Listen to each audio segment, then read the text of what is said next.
ಗುರು, Chennai super Kings ತಂಡದ ಯುವ ಆಟಗಾರ ಉರ್ವಿಲ್ ಪಟೇಲ್ ಮೊನ್ನೆ 50 ಹೊಡೆದಾದ್ಮೇಲೆ ಅವ್ರು ಸೆಲೆಬ್ರೇಷನ್ ಮಾಡಬೇಕಾದ್ರೆ ಅವ್ರ ಕೈ ನಡುಗ್ತಾ ಇತ್ತು.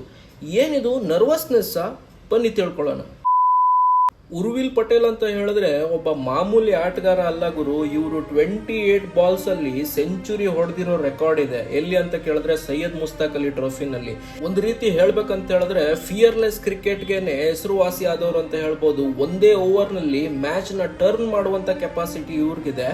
ಬಟ್ ಸ್ಟಿಲ್ ಆ 50 ಆದ್ಮೇಲೆ ಯಾಕೆ ಇವ್ರ ಕೈ ನಡುಗ್ತಾ ಇತ್ತು ಅಂತ ಹೇಳಿದ್ರೆ ಎಲ್ರಿಗೂ ಗೊತ್ತಾಗಿದ್ದು, ಅವರೊಂದು ಚಿಟ್ ಓಪನ್ ಮಾಡ್ತಾರೆ ಅವ್ರ ಪಾಕೆಟ್ ಇಂದ. ಆ ಚಿಟ್ಟಲ್ಲಿ ಬರ್ದಿತ್ತು, ದಿಸ್ ಈಸ್ ಫಾರ್ ಯು ಪಾಪ ಅಂತ. ತಂದೆ ಅಂದಮೇಲೆ ಎಲ್ರಿಗೂ ಒಂದು ಇಮೋಷನ್ ಇದ್ದೇ ಇರುತ್ತೆ.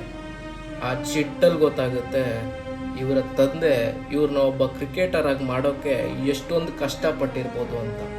ಆ ತಂದೆಗೋಸ್ಕರನೇ ಆ ಇನ್ನಿಂಗ್ಸ್ ಅವ್ರು ಆಡಿದ್ದು.